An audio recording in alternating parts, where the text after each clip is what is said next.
કેમ છો બધા? સ્વાગત છે તમારું લોસ્ટ એન્ડ ટ્રેડિશનલ રેસિપીમાં.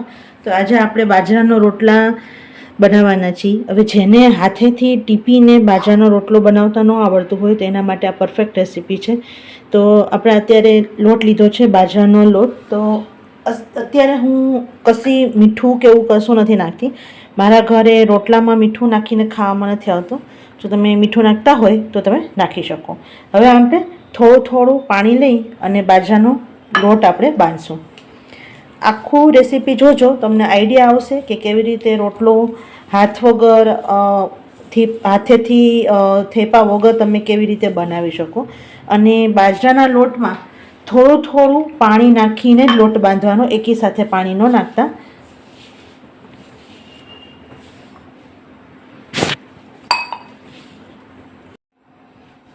જો આપણે છે ને આવી રીતે લોટ બાંધી અને થોડીક વાર એને છે ને આવી રીતે મસળવાનો છે. જેમ મસળશો ને એમ સરસ લોટ તમારો રોટલા સરસ થશે. તમે એક રોટલાનું પણ મસળી શકો અને આવી રીતે ભેગું પણ થોડીક વાર પહેલાં મસળી લેવું અને પછી એક રોટલાનું પણ મસળવું, જેથી રોટલો છે ને, ઘણાનો રોટલો કઠણ થઈ જતો હોય છે, અથવા ઘણાના રોટલામાં એક રોટલો થાય પછી બીજા રોટલામાં વચ્ચેથી ફૂદી થઈ જતી હોય છે. તો કેવી રીતે રોટલો વણવો, મૂકવો, કેવી રીતે રોટલો વધારે ગરમ ન થઈ જાય, ઇવન એક સરખો કૂક થાય, બધું તમને જણાવીશ. જો હવે રોટલાનું ખાસ ધ્યાન રાખવાનું કે એકવાર તમારે બાજરાનો રોટલો આવી રીતે થઈ જાય ને એટલે તરત જ રોટલો બનાવવાનો, આને રેસ્ટ ન આપવાનો હોય, બરાબર છે? એટલે હવે આપણે તરત જ રોટલા વણવાનું ચાલુ કરશું. જો હવે આપણે છે ને એક રોટલાનું આપણે જેટલું બનાવવું હોય ને એટલું લેવાનું મિશ્રણ, બરાબર છે? આવી રીતે અને બહુ માપસર જરાક પાણી લઈ અને ફરીથી એને આવી રીતે મસળવાનું છે. જેમ મસળો ને રોટલો સરસ ખાવામાં મજા આવે. કે કહેવાય કે એક પાણીની રોટલી 7 પાણીનો રોટલો, એવી કહેવત છે કે ધીમે ધીમે પાણી નાખવાનું હોય એટલે તમારો રોટલો એટલો સરસ થાય. હવે બાજરાના જ્યારે રોટલા બનાવતા ને, લોટ કઠણ ન હોવો જોઈએ, અતિ ઢીલો ન હોવો જોઈએ. જો ઢીલો હશે ને તો પણ તમારો રોટલો છે ને સરખો હાથેથી થીપતા હોય તો વાંધો ના આવે, પણ આપણે જે રીતે કરીએ છીએ ને એમાં બહુ ઢીલો ન જોઈએ, પણ સરખો મસળવો બહુ જરૂરી છે, બરાબર છે? આવી રીતે તમે સરખી રીતે મસળી લીધું પછી આવી રીતે સરખો લૂવો એક સરખો કરવાનો, ક્યાંકથી ક્રેક ન હોવું જોઈએ. આવી રીતે જો ક્યાંયથી ક્રેક ન હોવું જોઈએ એવી રીતે. હવે આપણે કેવી રીતે રોટલો વણી એ બતાવું. એના માટે આપણે પાટલો લીધો છે. આપણે વેલણ વગર બનાવશું અને આ જે ઘઉંનો લોટ હોય ને કોરો, આપણે થોડાક બાજરાનો લોટ સરસ વણી શકાય ને હાથેથી વગર તમારે, એના માટે લીધો છે. ન લેવું હોય, તમને હાથેથી ફાવતું હોય તો કરી શકો.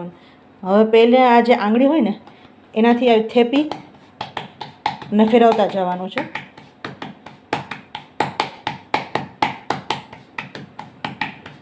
સાઈડમાંથી, વચ્ચે પણ. પછી જેવો મોટો થાય ને એટલે આખા હાથથી આવી રીતે ફેરવવાનું છે. એક વખત તમે સૂકો લોટ લેશો ને એટલે સરસ થઈ જશે.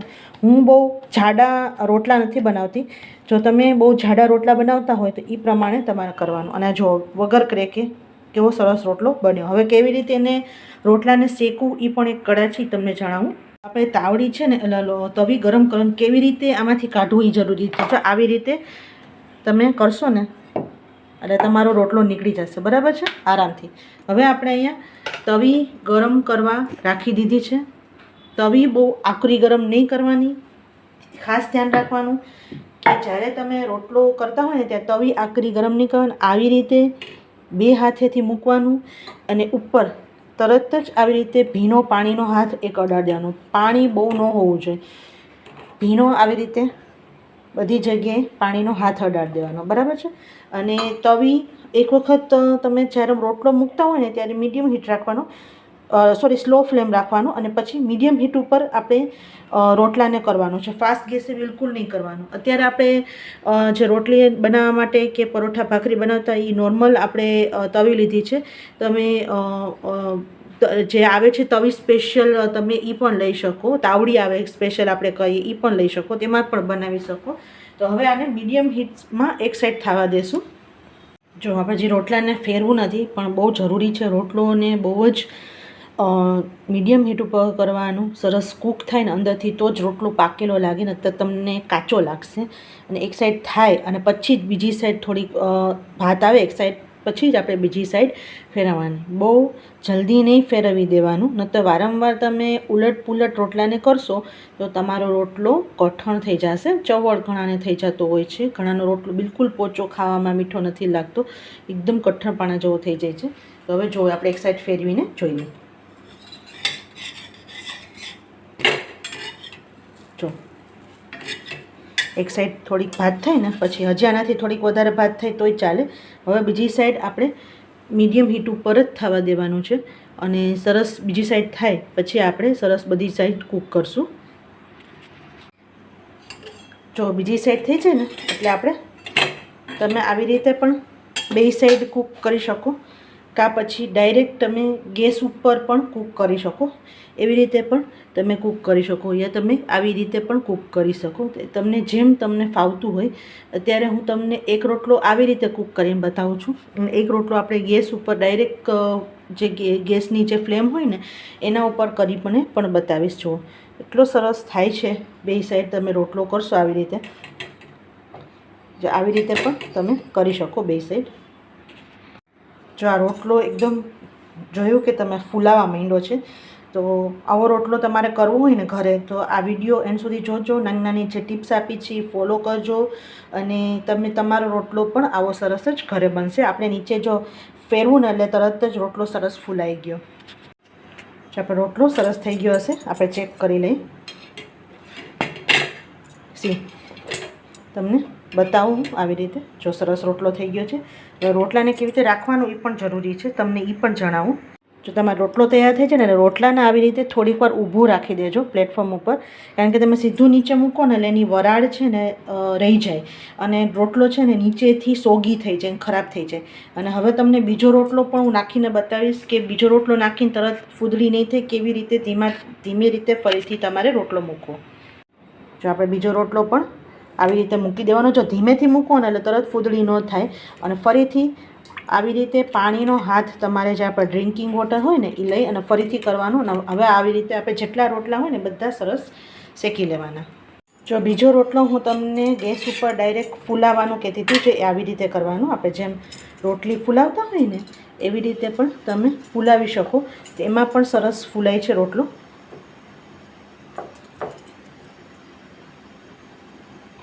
આવી રીતે ડાયરેક્ટ ગેસ ઉપર પણ કરી શકો તમે. જનરલી હું આવી રીતે આપણે કરતા હોઈએ છીએ, તો આવી રીતે પણ તમે રોટલો બનાવી શકો. લાસ્ટ આપણે રોટલો પણ જો આવી રીતે ફૂલે, બધા રોટલા સરસ ફૂલે છે. એક વખત બધી રીતે આ ટ્રાય કરજો.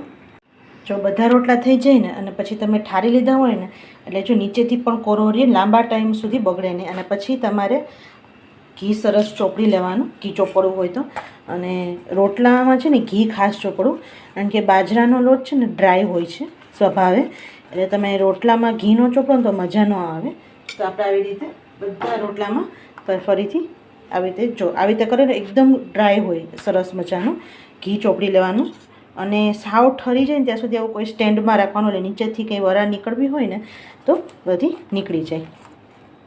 જો એક એક રોટલો ખાવામાં મજા પડે એવા આપણા બાજરીના રોટલા તૈયાર છે. એક વખત આ રીતથી ટ્રાય કરજો. ગમ્યું હોય તો લાઈક, શેર અને સબસ્ક્રાઈબ કરવાનું ભૂલતા નહીં.